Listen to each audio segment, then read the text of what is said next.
I told myself I wouldn't cry. But I did.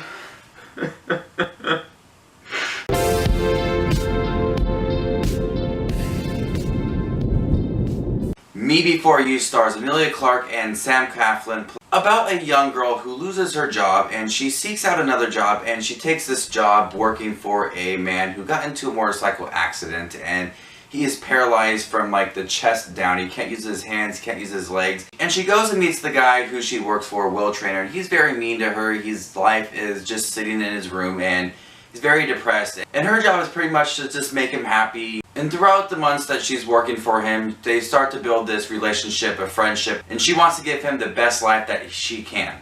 Now, I read Me Before You. I sat down a few days before the movie came out and I just plowed through this book, read it. It is an amazing book. I was so excited to check out Me Before You, and the movie follows the book really well, and that's why I love the movie Me Before You. The one thing that stood out the most for this movie is the characters and the actor and actress playing them. Emilia Clarke knocked this role out of the park so much. She was so witty, she was so charming, she had the biggest heart ever, and she played her character so well. I loved every moment that she was on screen. She was upbeat, she had great facial expressions, she just seemed so involved and invested in this role. And then you had Will Trainer, who was played by Sam Claflin from the Hunger Games series.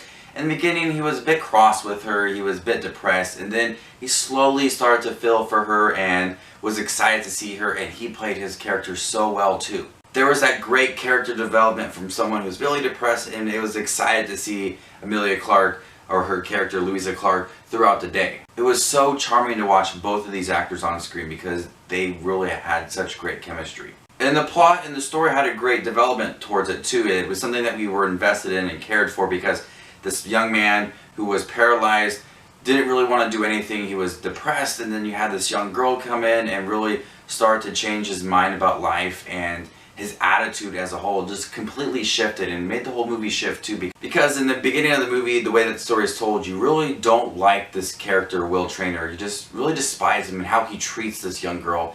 And then immediately, and then when he starts to be a little bit nice towards her, it immediately changes your opinion about him and the view of the whole movie, and you start to feel more for the character. One thing I could nitpick about this movie is that the book is a little bit different, but here in the movie, he is a bit more meaner to Louisa Clarke in the beginning, and when he starts to be nice for you, it is a drastic change in character.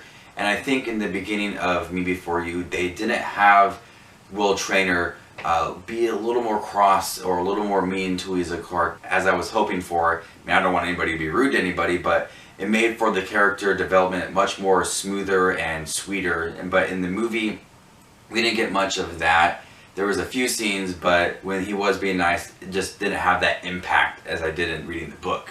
And that's only my issue with the film, is that I wanted more of, I guess, a meaner Will Trainer. But other than that, the movie was sweet. It did make me cry. I loved the characters. I loved the chemistry. Emilia Clarke was so adoring in this movie. I loved every moment she was on screen, and I had a big smile on my face because watching her was so beautiful. And Sam Claflin did an amazing job. I loved his character development. I loved who he was at the end. It was a beautiful story to be told. So I'm going to go ahead and give Me Before You a B+. This is Just Watch Movies with his review of Me Before You. Definitely check it out if you guys have read the book. It is a great book. I highly recommend it. I don't really like love stories per se, but something about this movie and the trailer just caught my eye and made me immediately want to read it. So go check it out if you guys have read the book. If you enjoyed the book, they changed and tweaked a few things, but all in all, it stayed true to the story. So this is Jojo Movies. Remember to give this video a thumbs up and subscribe to Just Watch Movies for more reviews, and you stay classy, YouTube.